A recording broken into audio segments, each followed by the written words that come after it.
Coffee. Grazie. Not sponsored by Starbucks because both Alyssa and I don't like Starbucks. It tastes like burnt coffee, and I'm not a fan of my coffee being burnt. It tastes like capitalism to me. It does, actually. It does. And I don't know, I think the hype around it, what are y'all really trying to sell us? Hello, hi, welcome back to the channel. Episode 29, we are here. It is Friday currently, and I need to record and edit this by Sunday. So if you guys are seeing this, mission accomplished. She did it. This is one of my most favorite clients ever, Alyssa. Hi.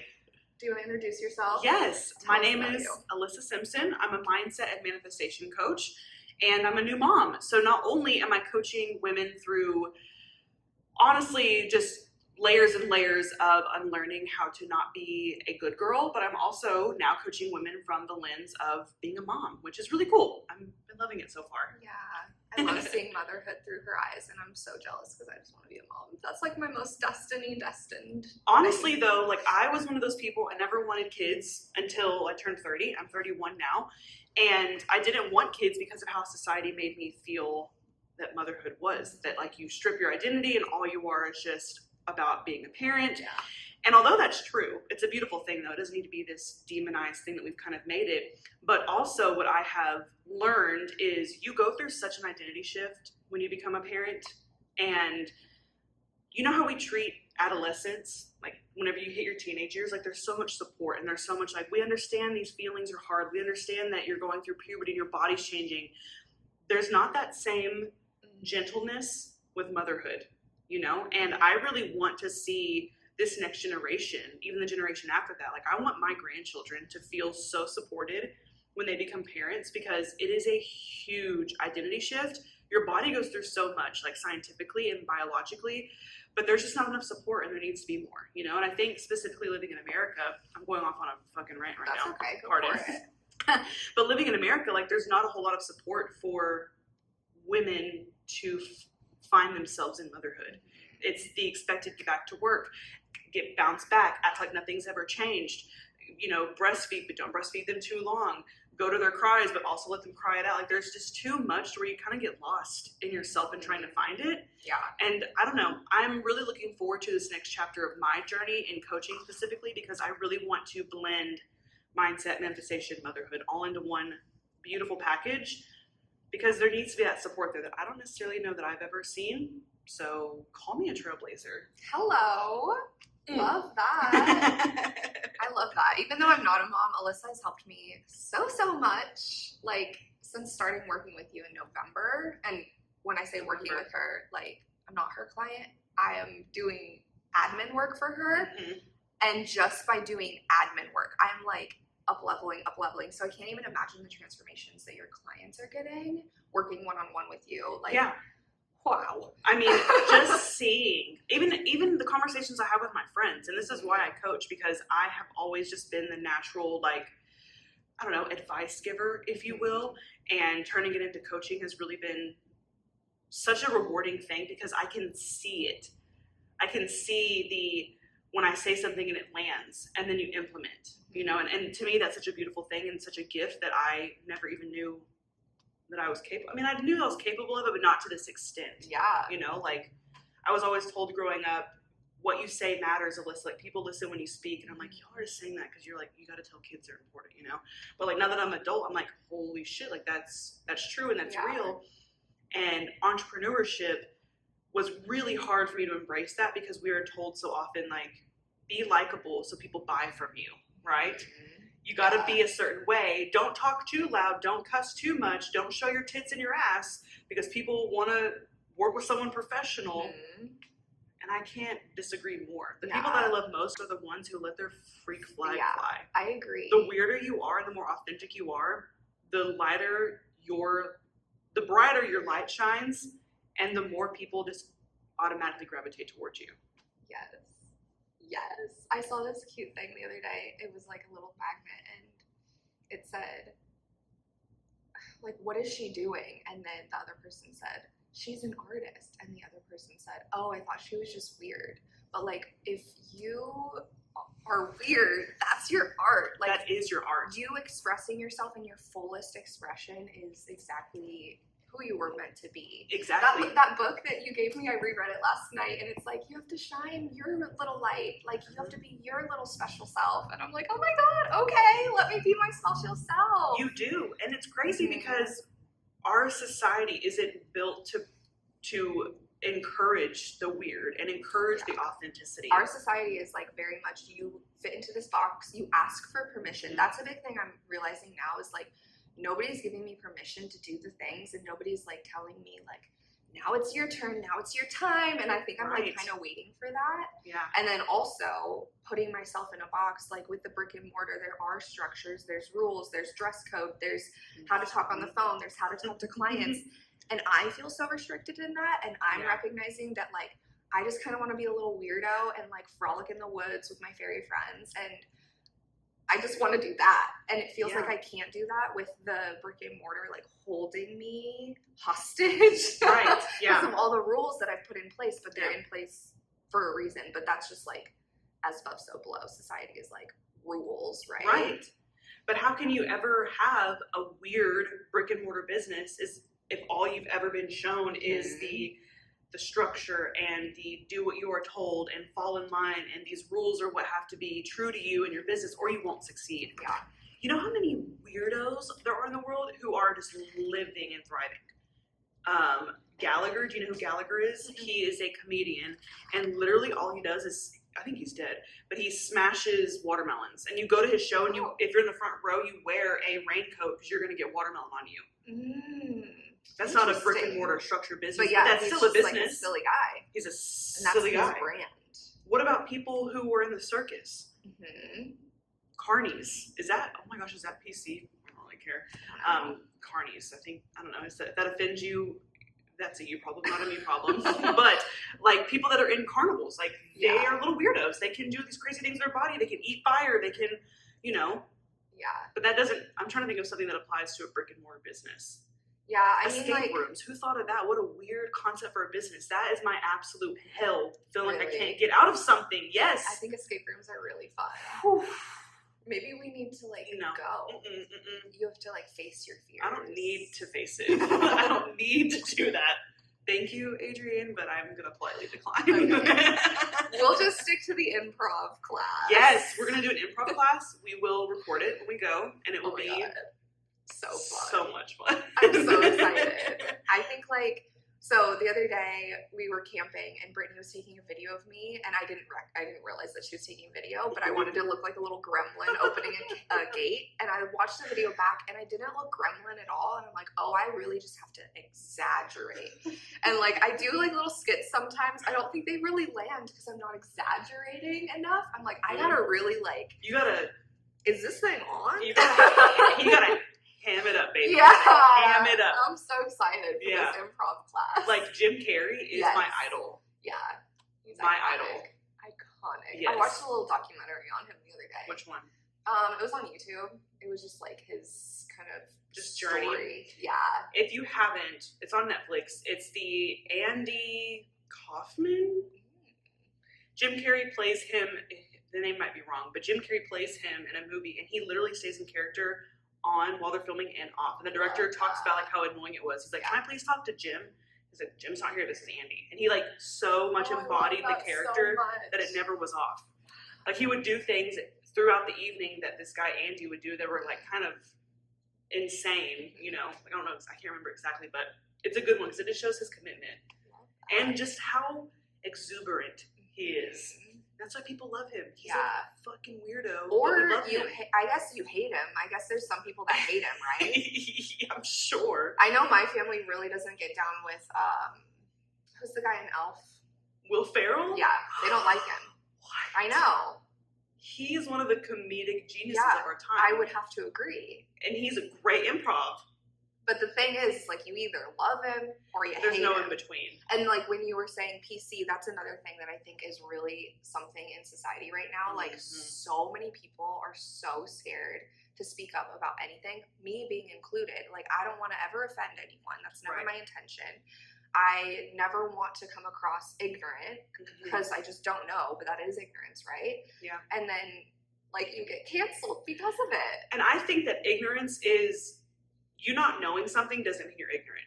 You've just never been shown that lesson that you need to learn. So it's ignorance if you know it's wrong and you continue to do it. That's ignorant. Yeah. You not knowing doesn't mean you're ignorant. And me, I used to be the same way. I was like, oh my gosh, I can't say anything too offensive or like really show my views in my business because that's gonna. That's something I love the most about you. I'm like, I'm not gonna say it, but Alyssa will. And I love it. It really took me asking, like, what am I afraid is gonna happen to me? But here's the thing, y'all. Back in the day, people used to go into the Times Square if they went against societal norms and get tomatoes thrown at them. And it was like a thing where everyone came to watch. On the internet, if someone is getting dragged through the internet, people want to go and see what other people are saying about them. If a comedian says something that's wrong, if someone on a talk show says something that's wrong, people want to see what the response is. It's like in our brains to see how others get treated so we don't get treated that same way. It's a defense mechanism. But what I've learned is if you aren't coming from a malicious or hateful way in what you're saying or doing, then if someone getting offended, that is a wound in them that they need to heal at the end of the day. I am not intentionally going out through my day to hurt someone's feelings or piss someone off or be insensitive, but if something comes out of my mouth that you find insensitive, that is something within you that needs to be healed.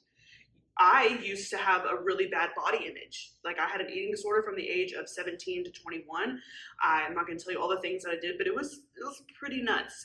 And now, if someone were to call me fat, I'd be like, okay, like that's a word that no longer stings me because I've done the inner work to heal myself.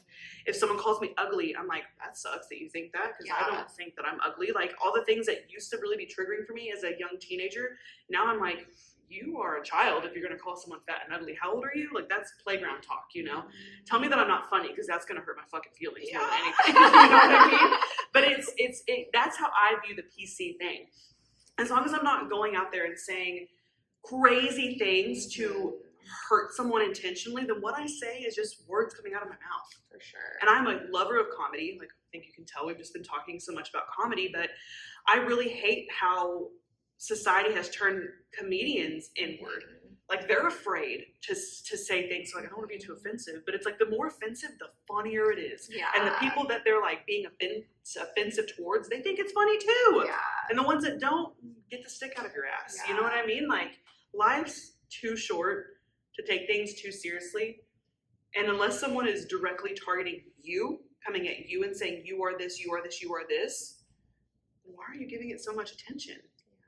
You know? Yeah. And if someone is truly hateful, don't give them more fuel to their fire by commenting on it to say, that is disgusting, I don't want any part of it. I don't even want to tell you that you're being disgusting, because that's going to leak my good energy onto you. I'm out, you know? Yeah. But I also live in the camp of, I'm not Captain Save-A-Ho for everybody, you know? Like, I'm not here to change the world and fix the world. Like, I'm here to help other people.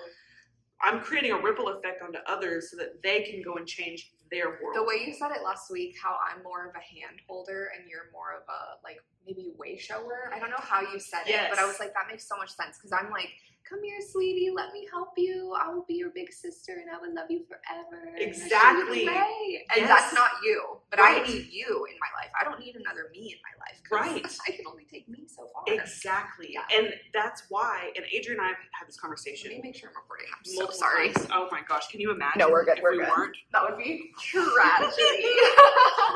That would suck. We've had this conversation so many times about, like, our duty here on earth is to be the light for others, because we're going to go through a really crazy change here in the next few years. Yeah. And the people who are unhealed and need that support, they're going to need people like Adrian and I. But they're going to need people like Adrian to be like, come here, sweetie, I got you. Let me hold you. Let me hug you. Let's feel these feelings together. And then they're going to come to me and be like, okay, I've done all the, like, snuggly feeling good, and now I need you to tell me to get up off my ass and change my life. Yeah. And both are needed at very different times of your life. Because if I was just starting my journey, I need an Adrian. I don't need an Alyssa. Now I need an Alyssa, and probably somebody a little bit, like, more elevated. Yeah. Like someone who's in between the sweet and the sour. You know, like, I need a You're not sour. I'm not sour, but sometimes spicy. It's spicy. It's spicy. I'm a little spicy sometimes I too, love it when the spice comes out of you. Really? I'm like, yeah. I get Yes. heated. I feel very defensive whenever I get heated. Like Yeah. the defensive nature in me. That's Yeah. another thing I'm working on. Like when I'm trying to prove a point and I know the answer is correct, I get defensive.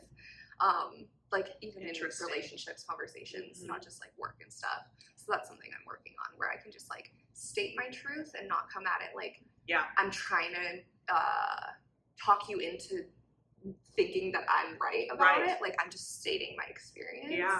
That's hard for me. I feel like I need to talk everybody into it. Yeah. You need to explain why it is you feel the way you do. Yeah. Rather than just saying it is what it is how I feel. Exactly. You have to like justify it somehow. Yeah. We gotta unpack that. I know, girl. Because there's a reason. Yeah, I know there's a reason. I know what the reason is too. Next episode. Yeah. Oh God, no. That's like therapy shit. Okay, 3 minutes. 3 minutes. Okay. BT-dubs. Are there any like what do you want the audience to know about you? How can they work with you? If you like Alyssa's energy, do a little sales spiel. Okay, so I have tons of free resources. Let's just get that out there right now. I have a YouTube channel that Adrian is curating so beautifully for me. I love it. It's so much fun. So for me, I just got to record and like make it pretty for me. Yes. So she's doing so great. So please just go check it out just to view her beauty in all this. You can also listen to my podcast. I have a new series called Liz Listens, which is an anonymous advice column, which I'm truly living out like my teen magazine life where, you know, I love reading the advice column piece in those teen magazines. Yeah. So good. And if you want more of a intimate vibe with me, I have a membership, which is where we learn how to become magnetic and abundant as fuck. I like the membership. Yeah, the membership's great. And Adrian has told me before that it feels like the old school social media days, which best compliment ever.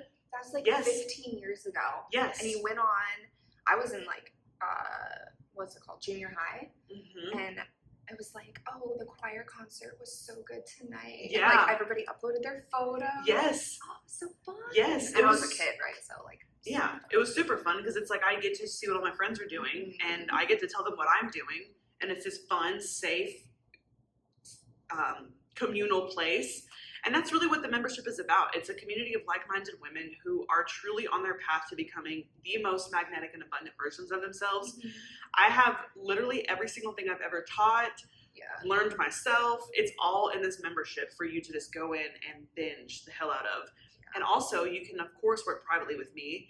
And that's called my Worthy Women Intensive. It's a 90-day sprint to really get you to feel the most confident, the most aligned, and the most badass you've ever felt in your entire life. Mm-hmm. How many spots are still available for that? I have 5 spots available currently. Yeah. Because I'm a mom, I want to make sure that I am being intentional with my time with my son, but also with my clients as well. So that's why there is such a limited space there. Yeah. And you're doing a live training in the membership soon? I am. The live training I'm doing in the membership soon is going to be about receiving. So I talk a lot about how to be abundant, what is abundance, how can you really make your life more abundant, but I haven't ever done a training on the importance of opening yourself up to receiving. And I'm going to be doing that live in the membership. That's super important. Yeah, it is. I need to work on that. We got this, girl. We got this. Check out Alyssa. I know you guys have heard me talk about her during this series because I've been working with her throughout the whole series. But I love her. I love her work. And the membership itself is like, all of those resources are amazing. This morning I popped in there. I was like, I'm feeling a little off. Let me just listen to something Alyssa has created. And it just totally got me right back on track. So if you are looking for a little bit of support, maybe a little bit more hands off where you can just hop in whenever you want, the membership is so good. But if you do have some free time and you can dedicate time and energy, definitely check out her one-on-one offer. Yeah, absolutely. This has been so fun. So fun. Thank you so much. I'm honored to be here. Okay, guys, I will see you tomorrow for episode 30, the final episode. Can't wait. I hope you have a good day. Bye. Bye.